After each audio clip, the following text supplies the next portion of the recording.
আসসালামু আলাইকুম রহমতুল্লাহ। শিরক হলো আল্লাহর সাথে শরিক করা বা অংশীদার করা, বা এমন কিছু বলা বা করা যা একমাত্র আল্লাহর জন্যই প্রযোজ্য, কিন্তু তা অন্য কারোর জন্য নির্ধারণ করা। সমাজে প্রচলিত অনেক কথা আছে যেগুলোর মধ্যে শিরক লুকিয়ে আছে।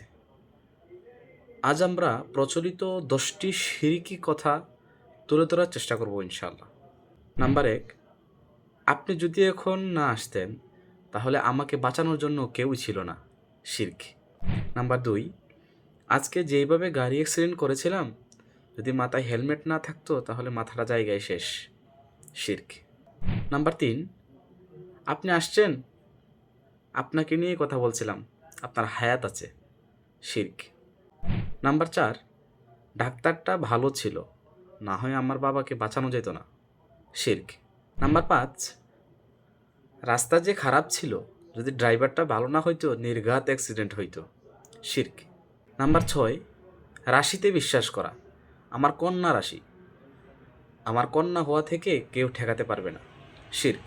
নাম্বার 7, হাত থেকে গ্লাসটা পড়ে গেল, আজকে মনে হয় বাসায় মেহমান আসবে। শিরক। নাম্বার 8, আমার সন্তান হয়েছে ওই পীরের কাছে বা ওই দরবারে যাওয়ার পর। শিরক। নাম্বার 9, আমার রিজিক তো আমার বসেই দেয়, আর না হয় আমি বাঁচতাম কি করে। শিরক। নাম্বার 10, আমি তোকে আগেই বলছিলাম এই রাস্তা দিয়ে না আসতে, যদি আমার কথা শুনতি তাহলে আজ এই বিপদটা হয় না। এরকম অসংখ্য শিরকি কথা আমাদের মধ্যে লুকিয়ে আছে। আল্লাহ সুবহানাহু ওয়া তাআলা এই জঘন্যতম পাপ থেকে আমাদেরকে বেঁচে থাকার তৌফিক দান করুন। আমিন।